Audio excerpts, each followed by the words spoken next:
Hello fans, viewers, and business-oriented farmers.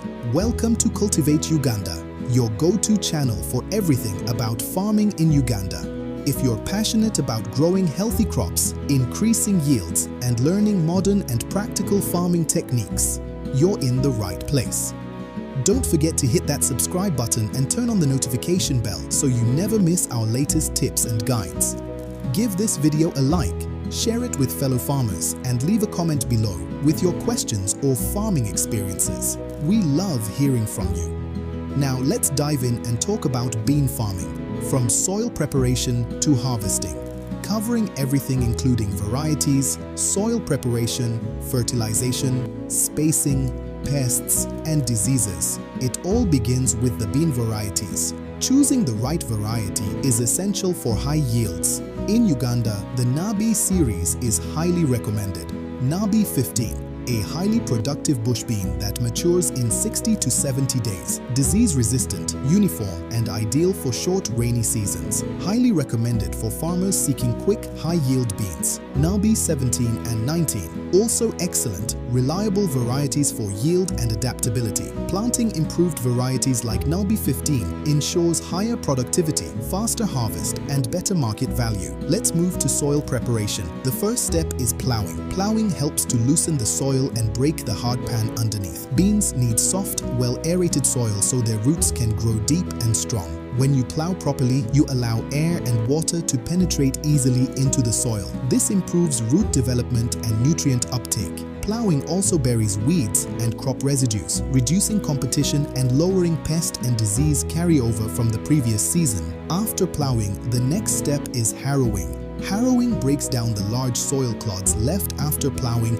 and creates a fine, smooth seed bed. Beans are small seeds, so they need good soil contact for proper germination. When the soil is well harrowed, the seeds are evenly covered, moisture is retained, and germination becomes uniform.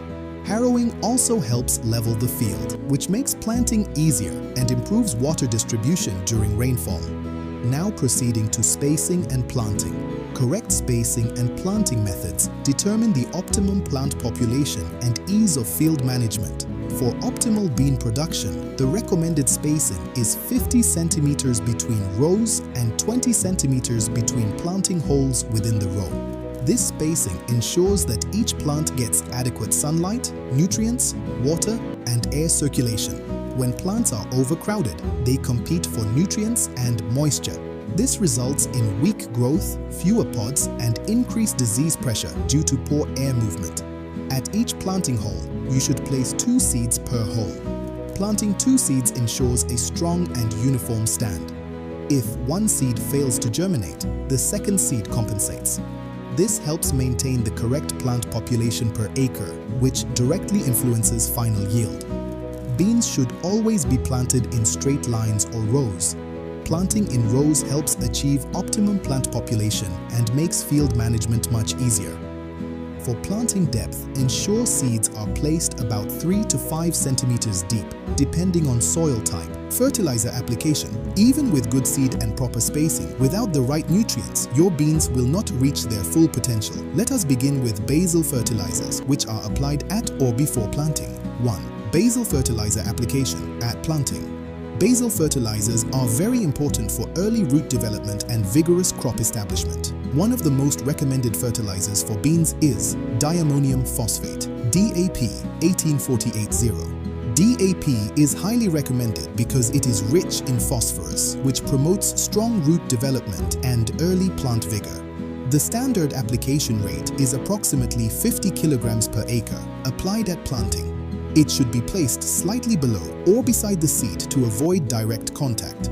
Another excellent option is NPK blends, such as NPK 11 to 29 to 23, grain pulse beans, and soybeans blend.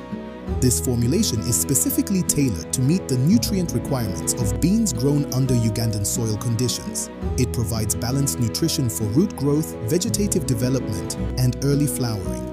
For farmers practicing sustainable agriculture, organic manure is highly recommended.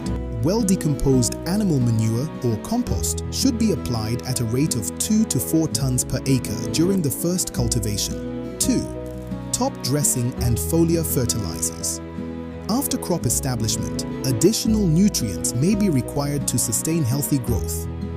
Calcium ammonium nitrate, CAN, can be used for top dressing during the vegetative stage. It promotes faster growth and improves leaf development.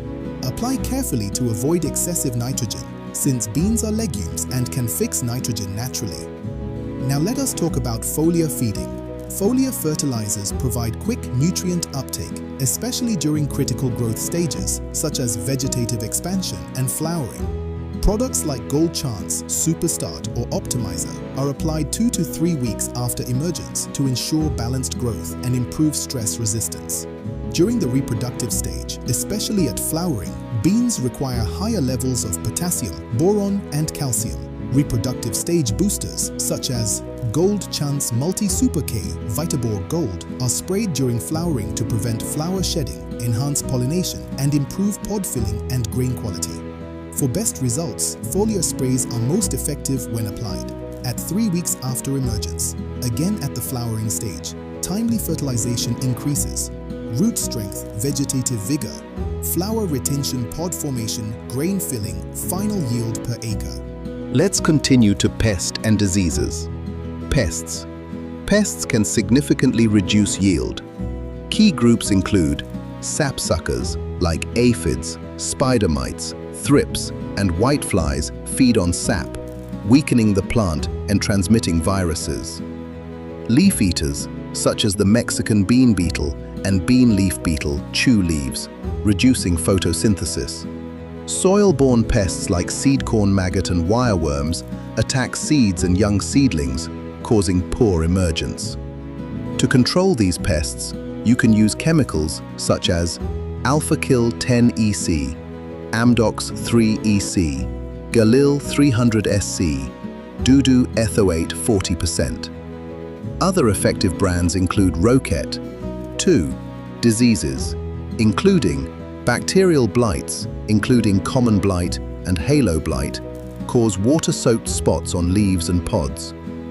Protective sprays of copper-based fungicides like Mastercop 60SC and Copper Fungicure 500WP are recommended. Root rots, caused by Fusarium or Pythium, lead to wilting, stunting, and reddish lesions on roots. Seed dressing with Victory 72WP, Metalaxyl plus Mancozeb, or Tata Master 72WP is effective. Thank you for watching this full guide on Cultivate Uganda. We hope you found these tips helpful for your bean farming journey. If you enjoyed the content, please give us a thumbs up, share it with fellow farmers, and leave a comment below with your questions or experiences. We love hearing from you. Don't forget to subscribe and turn on the notification bell so you never miss a guide that can help you grow smarter and more profitable crops.